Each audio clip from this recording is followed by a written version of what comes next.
හොඳයි. අපි සිංහල භාෂාවෙන් සමහර ක්‍රියාවන් කරන එක නුවණට හුරුයි කියලා කියනවා. නුවණට හුරුයි. යම් ක්‍රියාවක් කරන එක හොඳයි, ඒක ප්‍රයෝජනවත්, ඒක කරන එක බුද්ධිමත් දෙයක් කියන අදහස ප්‍රකාශ කරන්න තමයි අපි මේ නුවණට හුරුයි කියන සිංහල යෙදුම භාවිත කරන්නේ. අපි මේ නුවණට හුරුයි කියන එක ඉංග්‍රීසියෙන් ප්‍රකාශ කරන්න මෙන්න මේ වාක්‍ය රටාව භාවිත කරනවා. It is advisable to verb object rest. අපි advice කියන වචනය වෙනම ගත්තොත් නම් advice කියන්නේ අවවාද කරනවට. හැබැයි මේ it is advisable to කියන යෙදුමේ අර්ථය එන්නේ අපි භාවිත කරන සිංහලට අනුරූපව නම් නුවණට හුරුයි කියන අදහස ප්‍රකාශ කරන්නේ. මේක අපි උදාහරණ වලින් තමයි වඩාත් හොඳට පැහැදිලි කරගන්න පුළුවන් වෙන්නේ. අපි බලමු මෙන්න මෙහිම කොහොමද ඉංග්‍රීසියෙන් කියන්නේ කොහොමද කියලා. උදාහරණයක් විදිහට අපි ගමු. දැන් ගෙදර යන එක නුවණට හුරුයි. දැන් ගෙදර යන එක නුවණට හුරුයි. අපි මේක ඉංග්‍රීසියෙන් ප්‍රකාශ කරන්නේ මේ වාක්‍ය රටාවට අනුව මෙන්න මෙහෙම. It is advisable to go home. It is advisable to go home right now. දැන්මම කියන අදහස ගන්න අපි right now කියලා කියනවා. එතකොට දැන්මම ගෙදර යන එක නුවණට හුරුයි. It is advisable to go home right now. දැන්මම ගෙදර යන එක නුවණට හුරුයි. ඔයගොල්ලෝගේ වෘත්තියට අනුව, හෙද වෘත්තියට අනුරූපව අපි වාක්‍ය කොහොමද ප්‍රායෝගිකව ඔයගොල්ලෝ සිංහලෙන් කියන දේවල් ඉංග්‍රීසියෙන් කියන්නේ කියලා අපි චුට්ටක් බලමු. දැන් ඔයාලා වැඩ කරන තැනදී මොකක් හරි වෝඩ් එකේ, ක්ලිනික් එකේ හෝ මොකක් හරි තැනකදී ප්‍රශ්නයක් වුණොත් ඔයාලා මෙන්න මෙහෙම කියනවා. මේ ගැන සිස්ටර්ට කියන එක නුවණට හුරුයි. මේ ගැන සිස්ටර්ට කියන එක නුවණට හුරුයි. It is advisable to inform about this to the sister. It is advisable to inform about this to the sister. මේ ගැන කියලා කියන්නේ about කියලා about this කියලා භාවිත කරනවා. දන්නවනවට කියනවට inform කියන ක්‍රියාපදේ භාවිත කරනවා.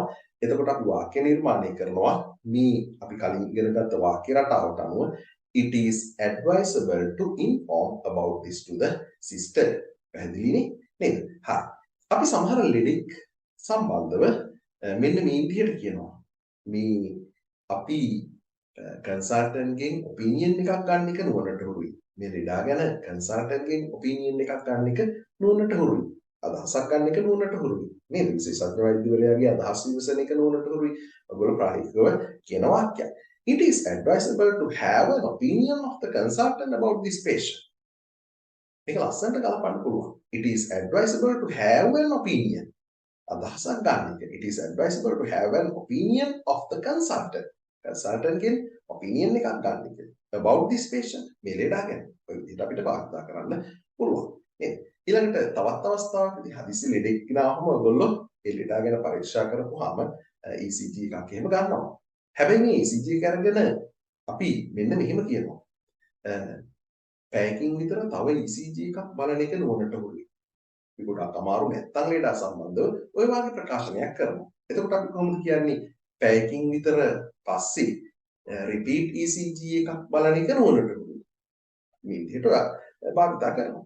It is advisable to refer a repeat ECG after an hour. It is advisable to refer a repeat ECG after an hour. පැයකට විතර පස්සේ නම් after an hour පැය භාගයකට නම් after half an hour විනාඩි 20කින් නම් after 20 minutes ඒක ඔයගොල්ලන්ට අවශ්‍ය විදිහට භාවිත කරන්න පුළුවන්. හැබැයි අපිට මේ වාක්‍ය ගලපන්න පුළුවන් මෙහෙම. It is advisable to refer a repeat ECG after an hour. නේද? හරි. ඊළඟට අපිට තවත් අවස්ථාවකදී ඔයගොල්ලෝ psychiatric board එක වාගේ වැඩ කරනවා නම් කියනවා psychiatric patientලා අතේ දුරින් තියාගන්න එක නුවණට හුරුයි. නේද? ගොඩක් ලං කරගන්නත් හොඳ නැහැ. තරහ වෙලා ඉන්නත් හොඳ නැහැ. psychiatric නැත්නම් මානසික රෝගීන්ව අතේ දුරින් තියාගන්න එක නුවණට හුරුයි. අපි කොහොමද මේක කියන්නේ? It is advisable to keep psychiatric patients at your arm's length. අපි කාට හරි උපදේශයක් දෙනවා නේද? ඔයගොල්ලෝගේ ජූනියර් නර්ස් කෙනෙක් නම් අපි යාට කියනවා it is advisable to keep psychiatric patients at your arm's length. ඔයාගේ අතේ දුරින් තියාගන්න වැඩිය ඕනෑමට වැඩිය යන්න එපා නේද? It is advisable to keep psychiatric patients at your arm's length. ඔය විදිහට අපි භාවිත කරනවා. අපි තවත් අවස්ථාවක් ගමු. සමහර ලෙඩුන්ගේ ඔයගොල්ලෝ සර්ජරියක් කරන්න කලින් එහෙම නැත්නම් සමහර බෙහෙත් දෙන්න කලින් අපි කියනවා මේ සර්ජරියට කලින් ලෙඩාගේ කැමැත්ත ගන්න එක නුවණට හුරුයි. ඔයාලා ලීගලි ඒක අස්සම් කරලා එහෙම ගන්නවා. එහෙම නැත්නම් ළඟම ඥාතීන්ගෙන් ගන්නවා. කැමැත්ත නේද? අපි ඒක කොහොමද ඉංග්‍රීසියෙන් කියන්නේ? මේ ලෙඩාගේ කැමැත්ත ගන්න එක නුවණට හුරුයි මේ සර්ජරියට කලින්. ටිකක් සීරියස් සර්ජරියක් වෙන්න පුළුවන්. නේද? අපි ඒක මෙහෙම කියමු. It is advisable to get the consent of the patient before the surgery. It is advisable to get the consent. Consent කියන්නේ කැමැත්ත. බලන්න මේ වාක්‍ය අපි ලස්සනට ගලපන්න පුළුවන්. It is advisable to get the consent of the patient before the surgery. මේකෙදී consent of the patient එහෙම නැත්නම් consent of the close relations, consent of the close relations ළඟම ඥාතීන්ගේ ඒ වගේ අදහස් අපි ඉංග්‍රීසියෙන් මේ වාක්‍ය රටාවෙන් ප්‍රකාශ කරන්න පුළුවන්. තව අපි සරල උදාහරණයක් ගමු. මෙතනින් මග අරින එක නුවණට හුරුයි. මෙතනින් මග අරින එක නුවණට හුරුයි. It is advisable to leave this place. It is advisable to avoid this place කියන්නත් පුළුවන්. මේ leave කියන වචනයට සමානයි. leave කියන්නේ යනවා, හැර යනවා කියන අදහස. ඒ වගේම මග හරිනවා කියන අදහස ප්‍රකාශ කරන්න අපිට avoid කියන වචනයත් යොදන්න පුළුවන්. එතකොට අපිට මේක ප්‍රකාශනය කරනකොට it is advisable to leave this place. It is advisable to avoid this place. මේ විදිහට අපිට මේ නුවණට හුරුයි කියන අදහස ඉංග්‍රීසියෙන් ප්‍රකාශ කරන්න පුළුවන්. හොඳයි. දැන් මේ වෙනකම් මම මේ කියපු උදාහරණ කීපය ප්‍රකාශනය කරේ ඔක්කොම ඇත යන අර්ථයේ වාක්‍යයන්. මේක කරන එක නුවණට හුරුයි කියලා. හැබැයි අපිට ප්‍රායෝගික ජීවිතයේදී අපිට ප්‍රකාශනයක් අපිට කියන්න පුළුවන් වෙන්න ඕනේ මේක කරන එක නුවණට හුරු නෑ කියලා. ඒ කියන්නේ නෙගටිව් සෙන්ටෙන්සස් උත් අපි ප්‍රැක්ටිස් කරන්න ඕනේ. Negative sentence. එතකොට මේ යමක් කරන එක නුවණට හුරු නෑ කියලා කියන්න අපි කියනවා it is not advisable to කියලා. ඒ කියන්නේ it is කියන එකට not එකතු කරලා තනි වචනයක් විදිහට it isn't කියන්නත් පුළුවන්. ඒ වගේම it is not advisable to කියලා අපිට ප්‍රකාශ කරන්නත් පුළුවන්. ඉතින් බලන්නකො දැන් අපි අර කලින් ලියුව පළවෙනි උදාහරණෙම ගමු. පළවෙනි උදාහරණෙම දැන් ගෙදර යන එක නුවණට හුරුයි. It is advisable to go home right now. දැන් අපි කියනවා දැන්ම ගෙදර යන එක නුවණට හුරු නැහැ. මොකක් හරි කේස් එකක් වුණාම ගෙදරින් ප්‍රශ්නයක් ඇති වෙනවා නම් අපි ඒ වගේ දේවල් කියනවා නේද? It is not advisable to go home right now. It is not advisable to go home right now. දැන්ම ගෙදර යන එක නුවණට හුරු නැහැ. නේද? It is not advisable to go home right now. දැන් ඔයාලා patient කෙනෙක්ට අවවාද කරනවා. එතන උදාහරණයක් කියනවා සුගර් තියෙන කෙනෙක්, ඩයබටිස් තියෙන කෙනෙක් ඇවිල්ලා ඉන්නවා නම් එයාට කියනවා ඔයාගේ සීනි මට්ටමත් එක්ක පැණි රස කන එක නම් නුවණට හුරු නැහැ. It is not advisable to eat sweets with your sugar level. It is not advisable to eat sweets with your sugar level. ඔයාගේ සීනි මට්ටමත් එක්ක පැණි රස කන එක නම් නුවණට හුරු නැහැ. අපි මේ වගේ දේවල් ප්‍රකාශ කරනවා නේද? ඒ වගේම ඔය කෑම සම්බන්ධවම තව එකක් ගමු අපි මේ කල්ලිකුත් ආහාර ගන්න එක නුවණට හුරු නැහැ. It is not advisable to eat expired foods. Expired වුණේකට අපි කියනවා expired foods. නේද? දැන් ඔය සමහර අවස්ථාවන් වලදී අපි දකිනවා යෝගට් එහෙම පහක් ගන්නකොට තුනක් නොමිලි වාගේවත් තියෙනවා. හැබැයි ඒවේ ගොඩක් වෙලාවට අර expired date එක ලඟ වෙලා. ඉතින් ඒවා ගන්නකොට ටිකක් කල්පනාවෙන් ගන්න ඕනේ. ඒ වගේ වෙලාවට ඔයගොල්ලෝ කියන්න පුළුවන් it is not advisable to eat expired foods. නේද?